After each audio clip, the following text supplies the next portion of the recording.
Debt service. Denise. So just a quick question. So under net income, by definition, it never includes any of the financing costs? Great. Or that was just an example?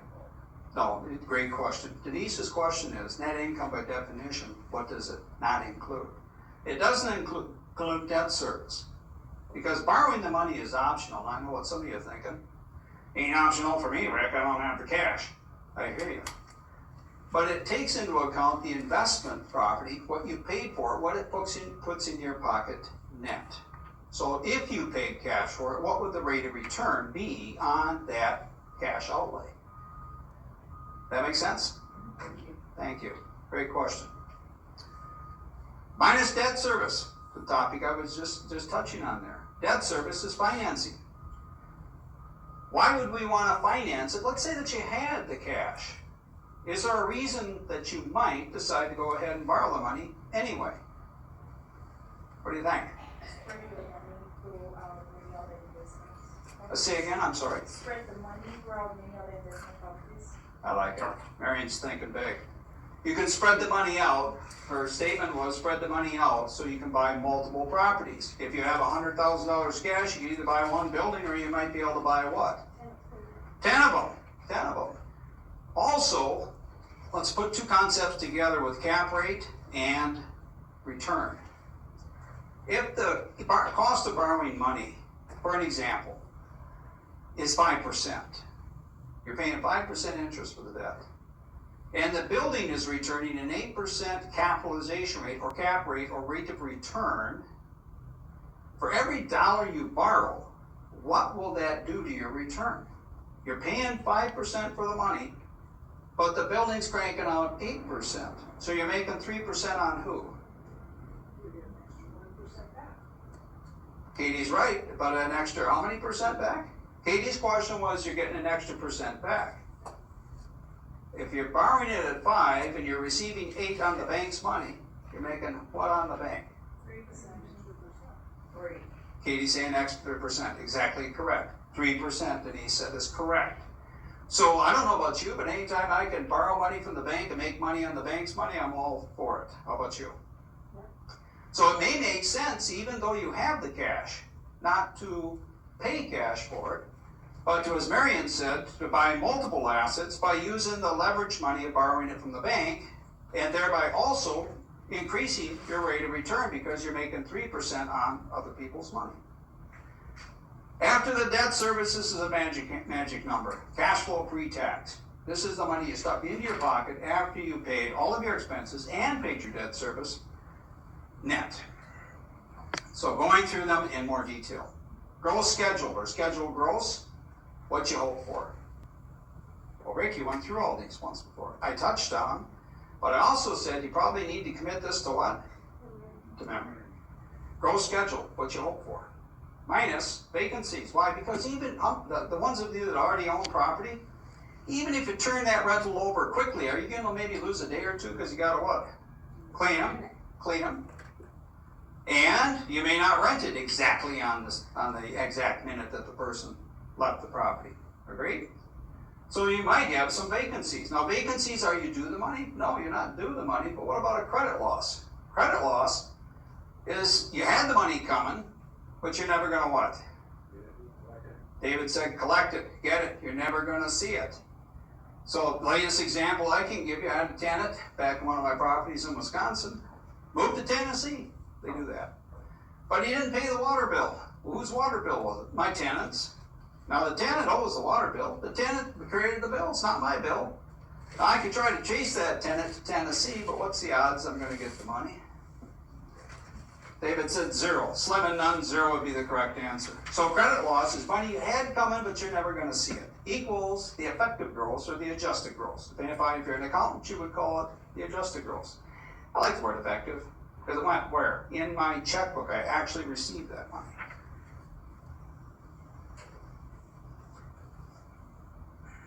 From the effective gross, we're going to have to take out the expenses of the building. So those of you that own property, and even the ones that you don't, what kind of expenses would be typical coming out of a rental property? What would you have to pay? HOAs. David is saying the HOAs want to be paid. Annette is saying what? Maintenance. Maintenance! The tenants expect what? Stuff to work. What's the number one complaint the tenants have? The landlord doesn't Maintenance of property. doesn't fix the things, manage the property, and that says exactly. What else? Taxes. Brittany said utilities. Utilities. What other expenses do we have? Cable, Denise says cable. landscaping, Shannon says landscaping. full service. Pool service. What else? Anything it takes to run this thing. Isn't the rental property just like a business? Yes. So they allow us to expense or deduct anything that's spent with the expectation of making a profit to run this building as a business. Equals the magic number of net income, net operating income, abbreviated as NOI. Minus debt service if we decide to what? Finance it. Equals cash flow pre-tax. Now when I say pre-tax or before taxes, why am I saying that? Because the IRS gives us the benefit of depreciation. We're not there yet. But they actually allow us to deduct an expense that never happened, called a depreciation expense. Say it a different way, Rick. You get to subtract something you never spent out of pocket, which eliminates how much income you have, which means you pay less tax. David said less tax. Go ahead, David. Would that be, is that the annual, when you do your taxes on a monthly, percent of the money that comes out, the taxes and all that other stuff, you're talking annual, so your taxes. Great question. David's question is, how is this tax calculated?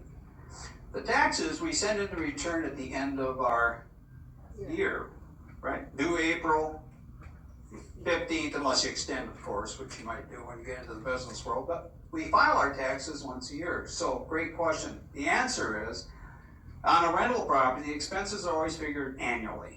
They're always figured annually. Now, I know we're all used to thinking monthly, but when it comes to rental property, it's called, the form that you will use, Annual Property Operating Data. APOD is the form that you would use, which is always annually. Great question, thank you. So that equals cash flow pre-tax. We got that depreciation, which is going to give us our final number, which is cash flow after tax considerations. So let's do an example. You got a $100,000 scheduled. What you hope for to get in this building. But you're going to get your feelings hurt. How? Well, you got vacancy. Yeah, you lost $5,000 in turnover. You have to clean it. You also lost another $5,000 in credit losses. This is money you got coming, but you're never gonna what? See it. You're never gonna see it. Equals effective gross, or if you're an accountant, they would call it the adjusted gross. We're then gonna subtract those expenses that we all mentioned, HOA fees, maintenance fees, insurance fees, management fees, anything that was required to be spent in order to operate this building as a business equals the net operating income, also called NOI, also called net income. From that, we're going to subtract our mortgage payments. Annually, as David mentioned, yearly, $45,000 a year, equals cash flow pre-tax. $10,000 pre-tax. Denise? Are you, subtracting the mortgage payment or just the principal? Denise, great question. Denise is, Principal and interest? Annette, you're both on the same page. Yes, the payment is whatever you're paying the lender. Now, most of the time they want the principal from chapter 5, which is loan amount, a little bit. And most of it is all pretty much what? Interest. But it may be just interest if you have just an interest-only loan. So it depends on what it is that how your loan is structured. Great question. So you're thinking into it a little bit deeper. How can I finance this property? Putting chapter 5 principles into chapter 8. Good job. DCR. We're just going to touch on this. It's a Scooby snack. There isn't going to be a lot of detail on debt coverage ratios. Debt coverage ratios is a commercial underwriting mechanism. When it comes to the larger properties, you had loans that were called non-recourse. Do you recall that from chapter 5? Non-recourse lending? Which means You're not personally responsible for it. Well, the only way that a lender is gonna allow a non-recourse loan is if the loan is so big that you alone can't make the payments. If your mortgage payments are, for example, $60,000 a month, how many people can swing that? I mean, what are you gonna do, get a second job at night shift, a quick trip to make up $60,000 a month? No. So the lenders understand this, and so they're gonna use an underwriting method, taking the debt. What does the lender care about? Interest. Their payments and the interest. Annette said it, the interest. They care about their payments. So what do they want the payments covered by? The income that the property makes. So on the larger commercial properties, they are going to use a ratio of the amount of annual income, net income, to the debt service for the year and come up with a percentage. So they want greater than 1-to-1 as far as the debt coverage ratio. Meaning, say it a different way, Rick. If your debt payment is $60,000 a year, the minimum they're going to want for net income is $60,000. You got $60,000 coming in, you got $60,000 to make the banks, the lenders, payment. What if you're less than 1-to-1? How do you think the lender feels about that? Your rent is not covering your cost. Denise is making a great statement. The rent, the income, is not covering the cost. The cost of what? The mortgage payments. Great observation. Exactly. So what does the lender always care about? Can you make the what? Payments. Can you make the payments? So 1-to-1 would be like the minimum. Well, that's just the minimum. That means nothing goes bad in your life. How many of you have a life where nothing goes bad? None of us. So they want some extra coverage called what? Assurance. So that debt coverage ratio might be 1.2 or 1.25 or 1.3 or 1.35. What are they trying to say there? 1 is 100%. 1 is 100%. So 1.25 is 125%. Say it a different way. 125% or a quarter more income than it takes to make the annual debt service. Say it a different way. You could lose 25% of your income, still make the what? The payments. Still make the payments. So typical, is kind of give you a reference, an aggressive lender would be 1.2. They're in the market to make loans. 1.25, 1.3, 1.35. They're being fairly conservative. So let's do an example. When you get these questions, what's the first thing you do on the test? Read them thoroughly. So I'll do that for you. The annual net income of a shopping center. The annual, $1 million. Now we're talking. The buyer wants to obtain a loan for 60% of the $1.5 million sale price. That's a nice sale, eh? What's your commission on that? What's 3% of 1.5 million? Isn't it 50 million? I mean 15 million. Good catch. And that caught it. 15 million. Now we're talking, because the income's $1 million. So what's your commission on 3% of 15 million? Thank you. Two things happen there. One, when you get to be my age, the vision's the first thing to go. When you're out of warranty, the first thing to fail. Secondly, I look back and caught it, but you also caught it, which tells me you're what? Paying attention, read the question, which is what I said in the very beginning. Always read the question. So to answer your question, 3%, well, 30% would be $450,000. That seemed a little bit excessive, wouldn't it? So 3% would be what? 45,000. My math is right. 4.5 million, excuse me, 450,000. 30% of 15 million is 4.5. Move this a zero, the decimal 1 point over is 450,000. So let's take the DCR, the debt coverage ratio. I apologize for blanking the screen there. I got a brand new clicker today. Things happen. Sometimes my thumb gets a little fat. So what's the debt coverage ratio? What do we know from the question? Do we not know the net income? $1 million. We also know the debt service yearly, it's always yearly. So if they give it to you monthly, we have to multiply it by 12 to get 12 months.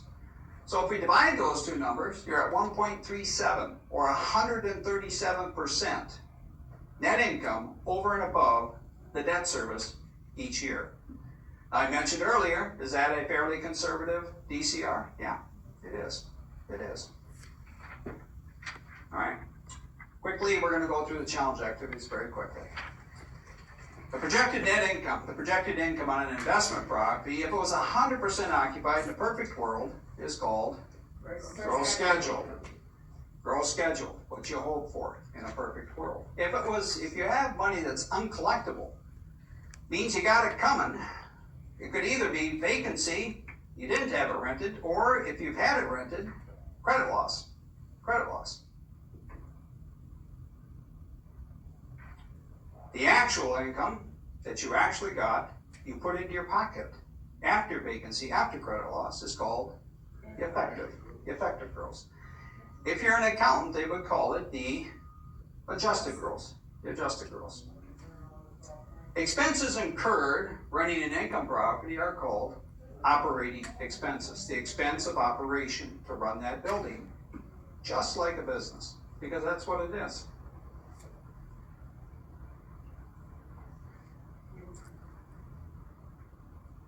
The income remaining after operating expenses are paid from the effective gross, that's the magical number. A number that's used in many segments of our industry, called the net income, net operating income, or abbreviated as the NOI.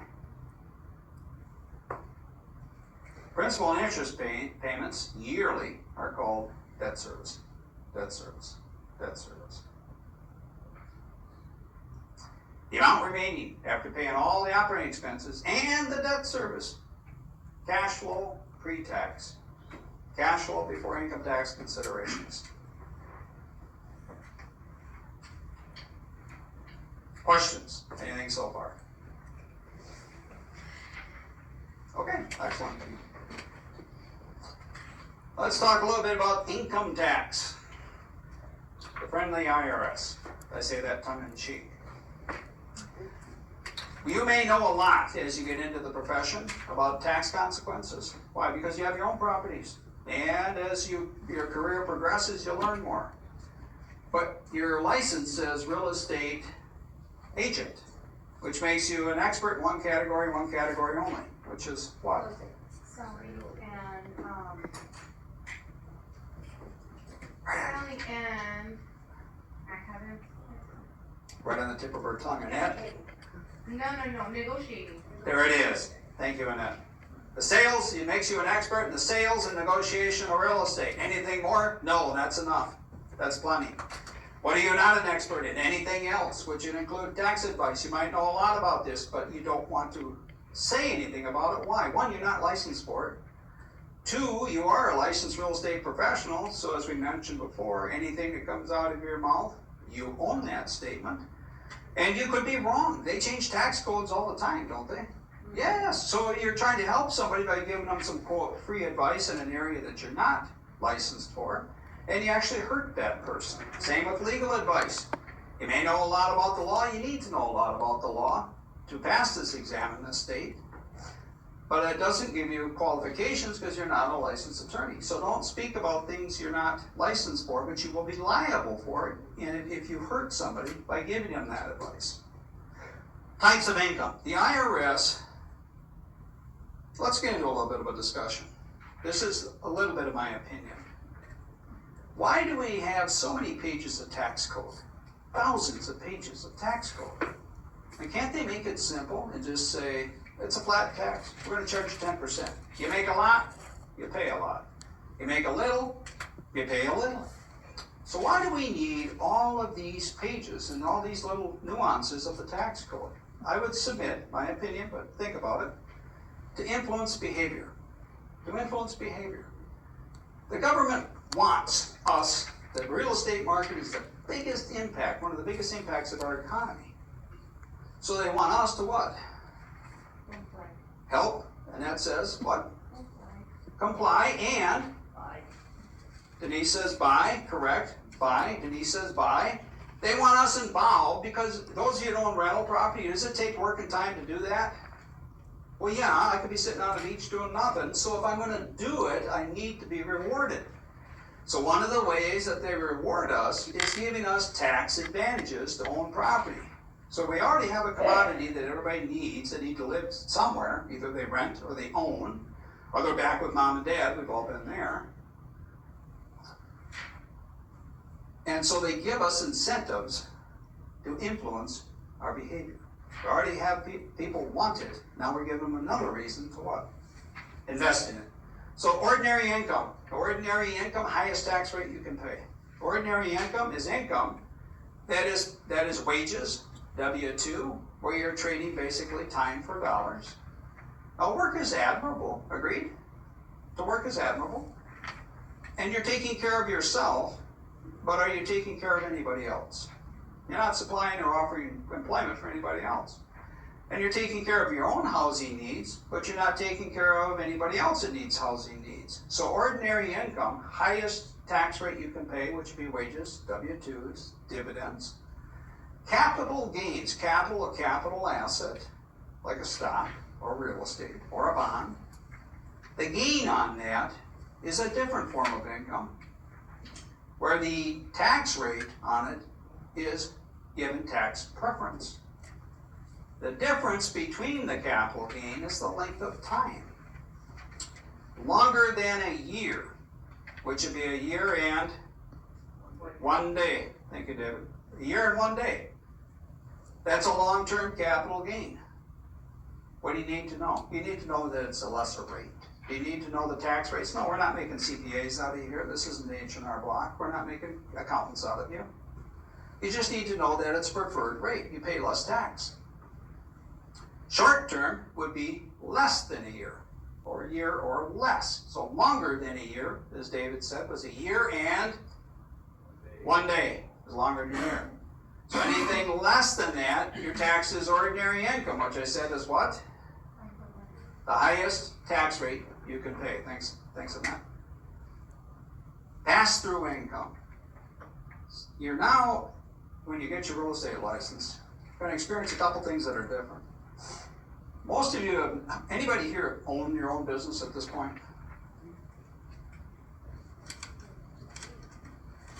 Roxanne, thank you. First thing to go is the vision. And Cerise. 2 of you. Very good. So the rest of you, this is a new experience. So running your own business, you have no idea about the tax breaks that you have available to you. So a pass-through income is one of those benefits. What's it mean? You can form an entity like an LLC, an LLP, sub-S corporation. These are different entities created through law, where that entity files a tax return. So you have to file a tax return.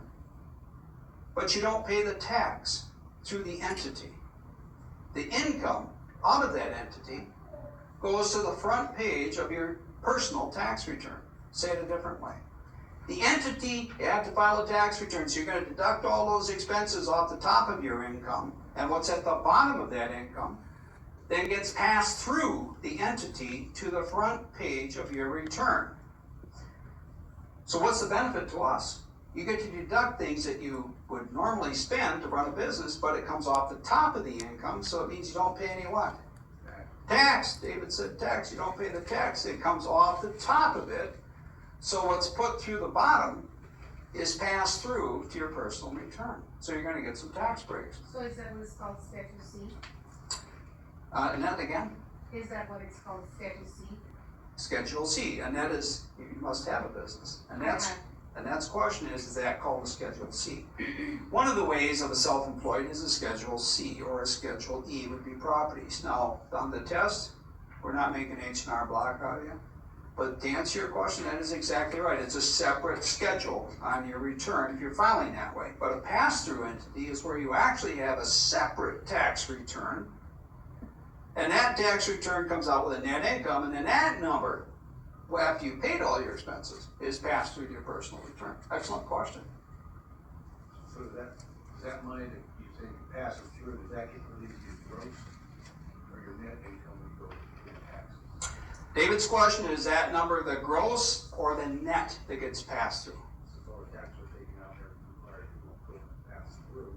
exactly. David's saying, first he asked the question, is it the gross or the net? And then he said, you get to take the expenses off of it first. Exactly. You take what the business brought in, gross, minus all your expenses that it took to generate that business.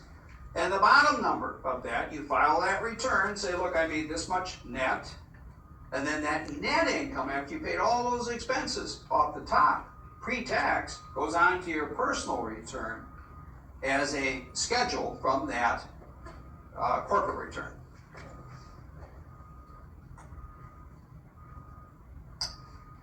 Owner-occupied. You either can live with mom and dad, we did that. You live at home. You can own your own home, or you rent, which means you're renting somebody else's, maybe one of your investment properties. So we get breaks also. So the IRS has given us a lot of tax breaks because they want to encourage us to all to do what? Buy or real estate.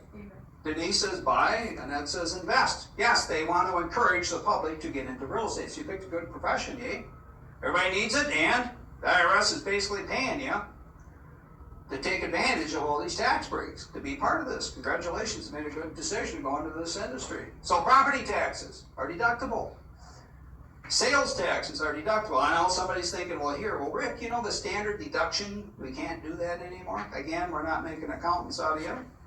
You can take the standard deduction, but the fact of the matter is that's a choice, whether you take the standard or you itemize. The fact of the matter is the taxes are deductible. The sales, the other taxes, are deductible, subject to current laws. Whether you decide to itemize or short form your tax returns is not a question they're asking here. They're basically saying what? That you can deduct it, depending upon your situation, if you choose to. Up to 10,000. There was no limitation prior. Now there's a limitation of 10,000. 10,000. 10,000. Now on the mortgage payment, the payment you're paying the lender, big chunk of that is interest. Agreed? Yes? A little bit of principal? What else is in that payment on that budget loan? Insurance. David is saying escrow, Denise is saying insurance. Yeah, the taxes and insurance. The taxes are deductible and the interest is deductible. So that rent payment that we were paying, which is non-deductible, now becomes deductible because you're able to, owner occupied in second home, deduct the taxes up to 10,000, and the interest is deductible.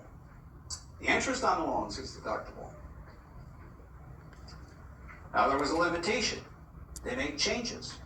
Used to be $1 million on your home and second home. You could have $1 million loan, deduct the interest.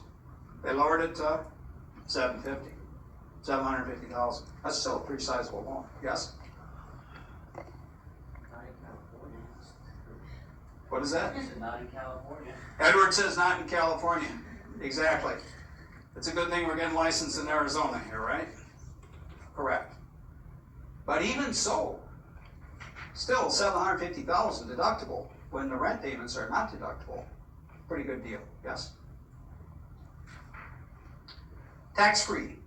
I talked about tax deductions, meaning you could subtract this off of your income. What's better than tax deductible? Tax-free. I like tax-free. Those two words together just gives me a warm glow in my heart. Tax-free. Capital gain on the sale of a personal residence. Let's put that word together. Personal, yours, where you live. Residence, your home.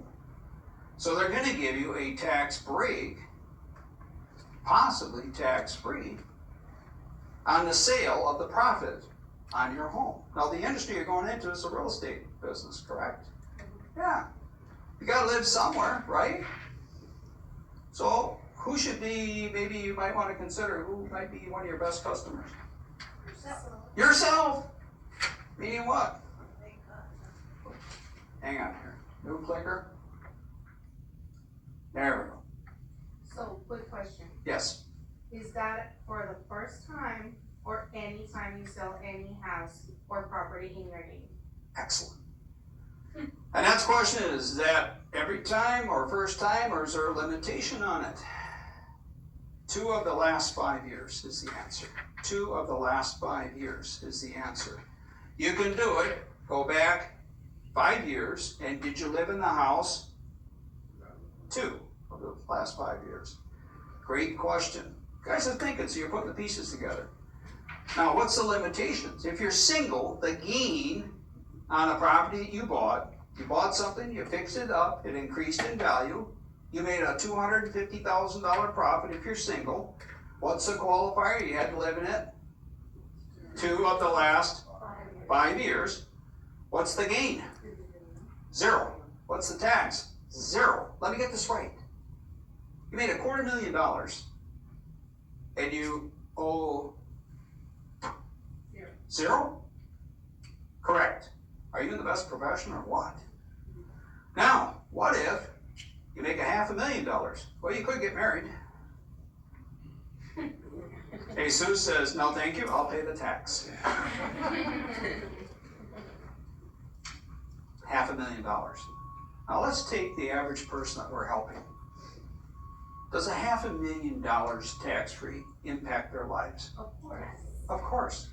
Would they prefer to live in their own home that eventually they're gonna have it paid for? Of course. And we're able to deduct the interest and the taxes, a limitation of $10,000. Have we got the best product on the planet? I think so. I think so. What you need to know is the limitation amounts. 250,000 single, 500,000 married. The qualifiers, you had to live in it 2 of the last 5 years. Personal residence, 2 of the last 5 years.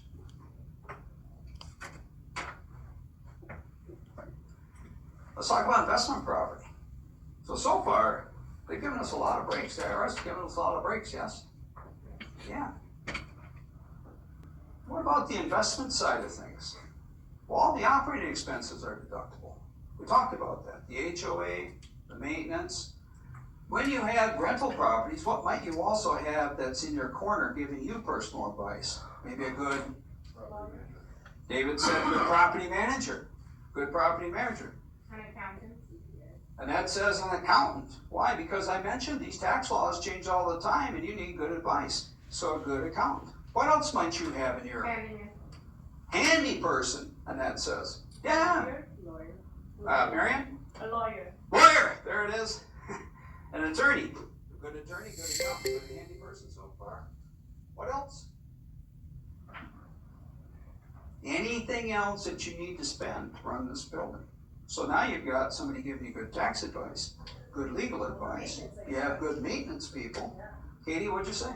Oh, maintenance expenses. The expenses, all the maintenance. Katie's saying all the expenses, exactly, the maintenance. To run this like a what, professional business? I have a really good example of that. Go ahead. My past place, I did not have the problem, but my neighbor did. They had a fire in the electrical box outside their apartment, which blew things inside her apartment, the refrigerator, the stove, the coffee maker, everything, and it also blew out 16 apartments. The electrical was shut down for 2 weeks. That's a major expense for any, I'm glad I moved, but I didn't get affected, but. Katie's observation, Katie's statement is that when you're in the property management business, that you're gonna have things pop up, like what? You have somebody with an electrical issue, again, a good handy person, like Annette said, or an electrician, that took out 16 other units. So are you gonna earn this? Of course you are, that's why we get all these benefits in owning it. Great observation. So operating expenses, we talked about, anything it costs to run this building is deductible. Also the interest. No limitation on the rental. On the residence, we were limited up to, what was the loan amount? Used to be $1 million, now it's $750. $750, limited to $750. On the rental property, you can borrow millions and deduct the interest. No limitation. Wow, you'd think it's almost like they're writing this code for our profession. Doesn't it seem that way? Well, to a degree, they are. They are. Why? Because they're trying to encourage our behavior to get into the real estate investor side of the equation, to own it ourselves. Cost recovery. Cost recovery. I've heard this term used, but not commonly. The term I hear more commonly is depreciation. Depreciation. If something is depreciating from your appraisal class, the definition of it is a loss in value for any reason from the appraisal class. To use it here in the investment side, depreciation is a write-off or a loss in value that the IRS figures that he'll take, you don't have to, but they're on your gain, they're gonna figure it in. That loss in value by what? Wear and tear, age. So say it differently, Rick. They're gonna allow you to deduct an expense you never wrote a check for. Well, how does that work? Very well. You're gonna be able to deduct an expense, a depreciation expense, a loss in value due to age, wear and tear, off of your income. Remember that net income minus tax advantages equals cash flow after tax. Cash flow after tax. Land is not depreciable. The dirt will be here after we're all long dead and gone. Agreed? What can you do to dirt? Not much. Personal property, personal residence, where you live, is not depreciable. So we don't get to expense a portion of the value of your home for wear and tear. But they were really generous on what we talked about before with the capital gains. If you're single, how much capital gain do you get tax-free? $250,000. If you're married, how much? $500,000. What's the qualifier? 2 out of 5 years. 2 out of 5 years. 2 out of 5 years. 2 out of 5 years. Recovery periods. You probably should have this pretty well committed to memory. Residential. What's residential? A human lives there. And that's exactly correct. A living human lives there. What is that not talking about? Commercial. This building is a commercial building. It's a commercial school. It's a public building. So residential could be a single family home that you decide to rent, yes? Sure.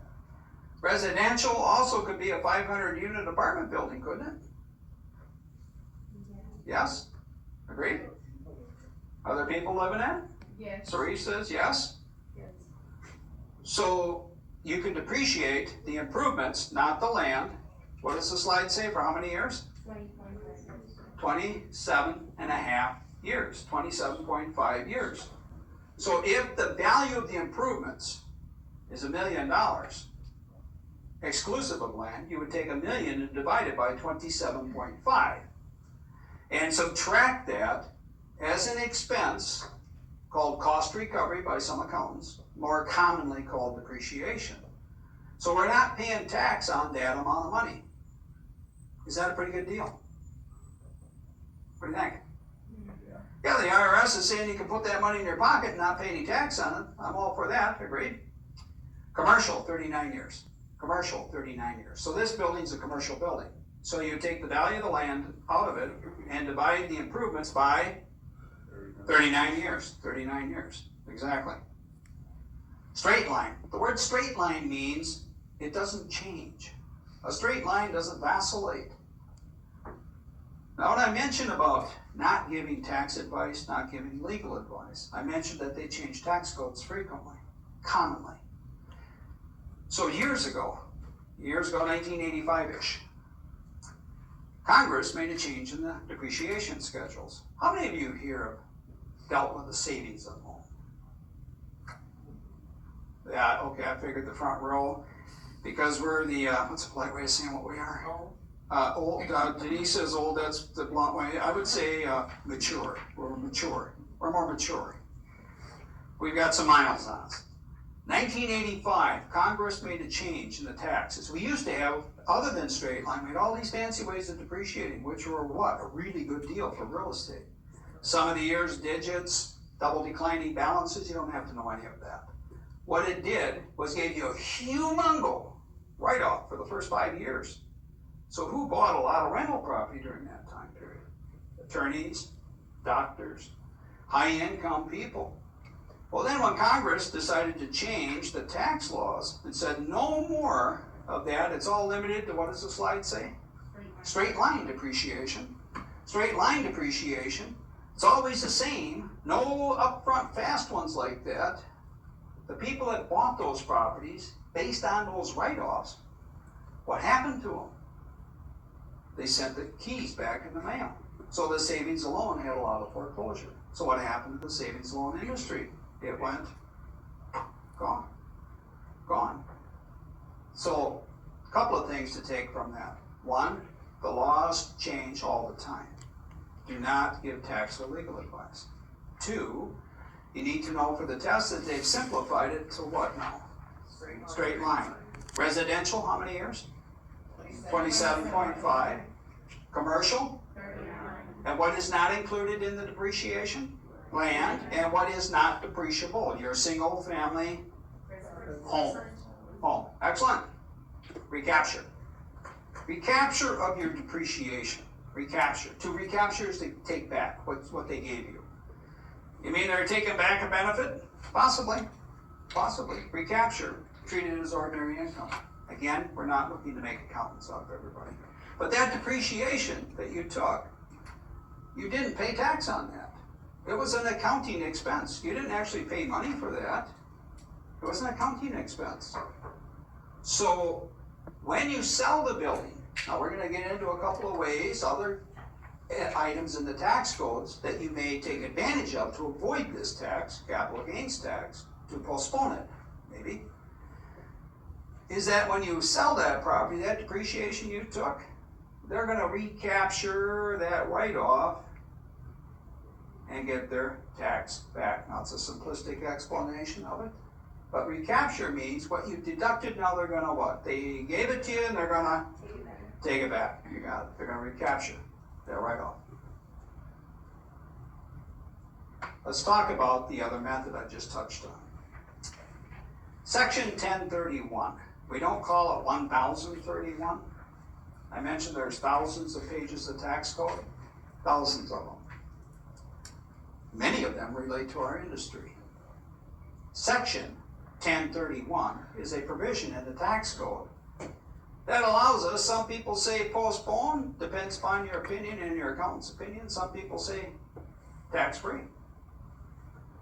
What you need to know is what is it?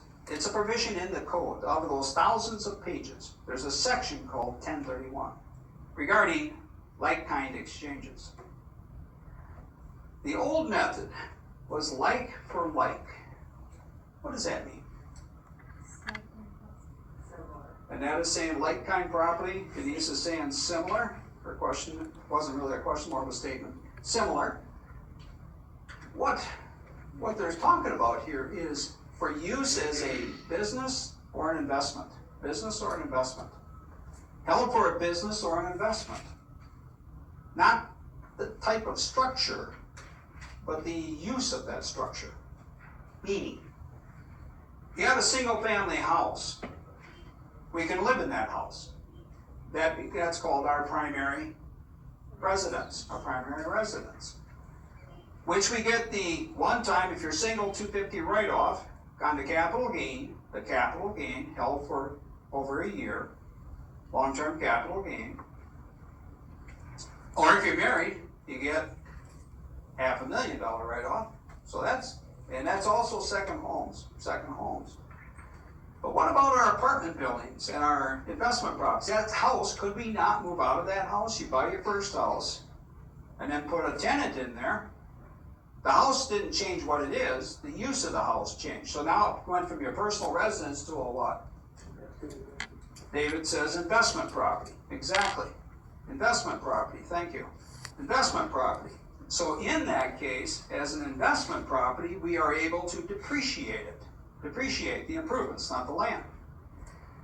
So if we hold it for investment, we're able to do what's called a like for like. So let me give you an example. You got a single family house, you lived in it, now you rented it, you've converted the use from a primary residence to an investment property. And you want to trade it, exchange it, for a like kind property. So on a like kind property, let's say you're buying a warehouse. A warehouse. Now if you're in business, you could either own that warehouse or you could what? Rent it. Rent it, right. Rent it. So let's say you trade your home for a warehouse. Now they're just similar property types, but as far as usage, your home is an investment property and that warehouse that you're renting to Amazon is an investment property. Does that make sense? So like for like means use, investment, or business, used in your business. not what the structure is, what the usage of it is. Held for investment, held for business. Questions so far?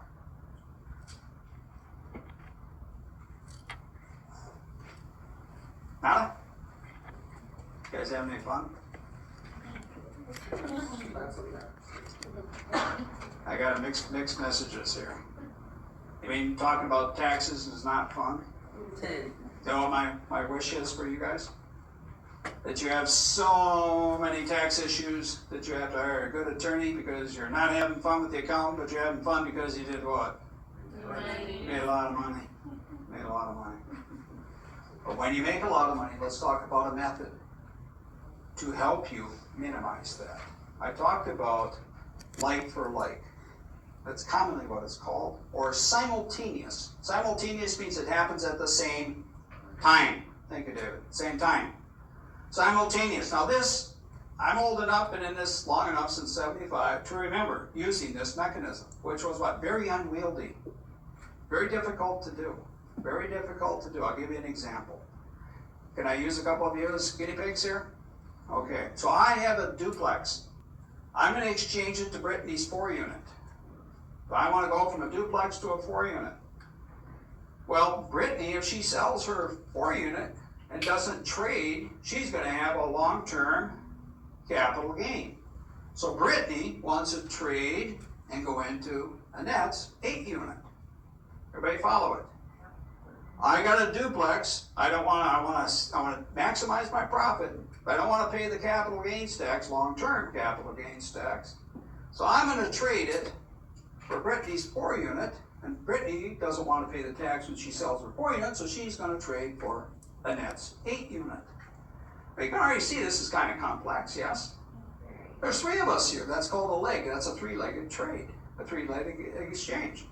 So why was this thing difficult? Because maybe I didn't really want Brittany's 4-unit, but Brittany's the only one that would play ball with me. She's the only one that would do this exchange. So I ended up having to do business with Brittany. Maybe it wasn't my first choice as far as a building. So if any of these fall apart, if Brittany changes her mind or Annette changes her mind, the whole exchange blows up. Now you got people that got tax consequences and they're all what? Mad. They're all mad. They're all mad.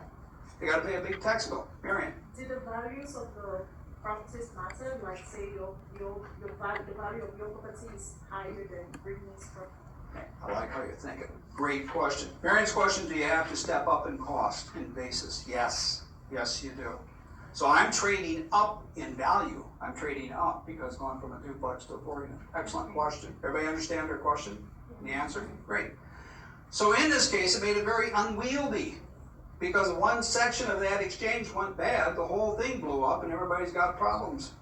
So that's called a simultaneous exchange. Simultaneous, we swap deed for deed for deed. And in this case, Annette is going to pay the tax because she's not trading, so she's going to end up with a capital gain, a tax bill, exactly. So we were just wondering here, like, so for example, if you buy Brittany's property, so you're trading the value in tax, but you are paying the difference, right? Or no?